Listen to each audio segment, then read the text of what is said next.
So we have our mead sitting here.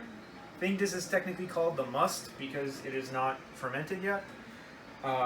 We are at 160 Fahrenheit still, so it's been sitting here for a little over half an hour at that temperature. All of the honey should be dissolved.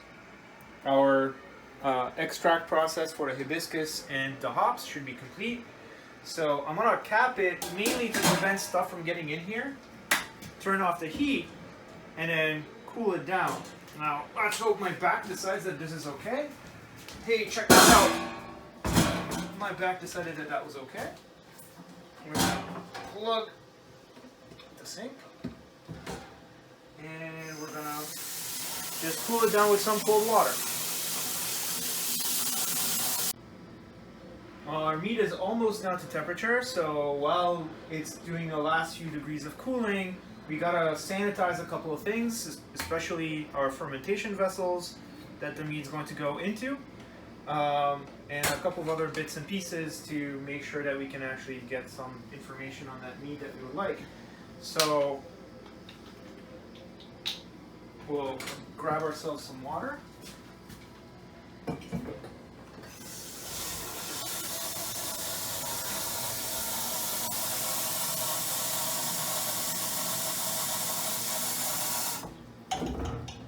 So that's a gallon of lukewarm. Gotta sanitize this guy, that guy, and then we'll save some to do some other sanitation. So we got our little 5 milliliter mark.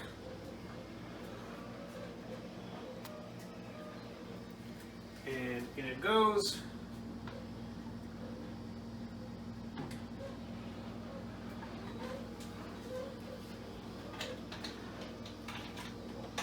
Put my back to the test here.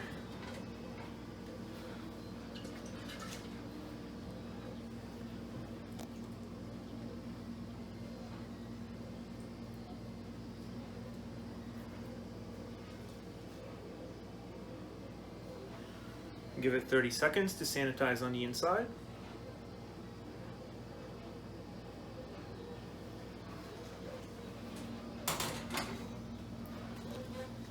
Should have been counting, but I wasn't. So we'll pretend that that was 30 seconds. I'm going to pour this over to container number 2. Let's hope that we don't get any of it into the beer.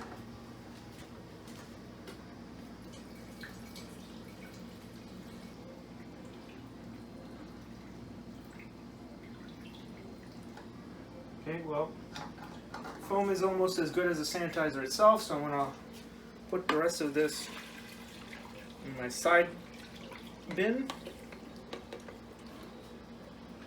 because it will definitely need to sanitize a whole bunch of other things. Now you'll notice there is a lot of foam in here. That's fine. The yeast will eventually eat it almost like it was food. I've never had an issue with sanitizer being left over and giving anything an off flavor, so that will be fine. We'll give this the flip treatment as well.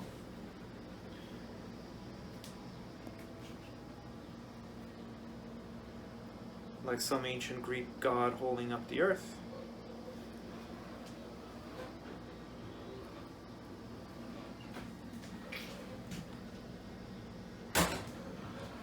What else do we need to sanitize? Well,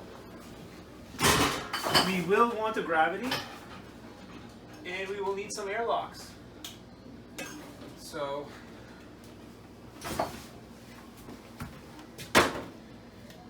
hydrometer and airlock pieces. I will probably have to root out some more airlock pieces, but that's sanitation for this. Okay, so our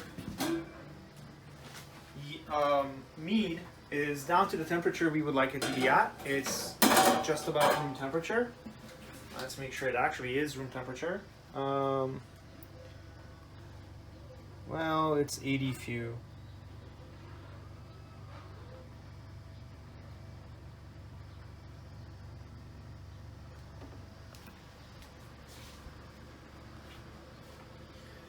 So a couple of things are important here that we do want to get done. So this is going to need yeast in it, but remember, we are making mead.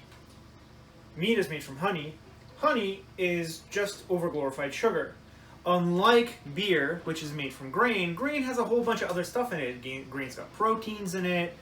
Grain even has a tiny little bit of fat in it. So there's other stuff around.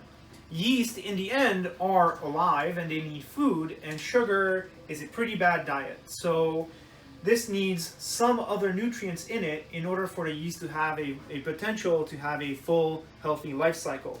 And so that's what they sell yeast energizer for. It is a very high likelihood that yeast energizer is made out of yeast, just like Soylent Green. However, it's high in nitrogen, potassium, and phosphorus, so this is like straight up yeast food. And it will be really useful for us to have some yeast food in our mead to make sure that the yeast can actually propagate well. So this thing says half a teaspoon per gallon. That's 2 gallons-ish. So here's my teaspoon. I don't know if we can overfeed yeast, but here's a yeast food. We'll stir that in.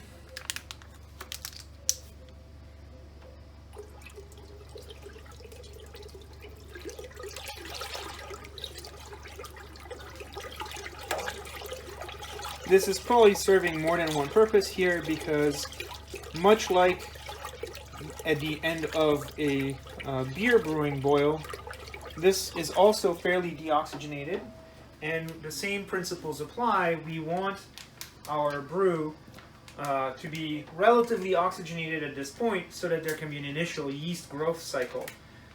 So a little bit of stirring will go a long way towards getting some oxygen back into the must.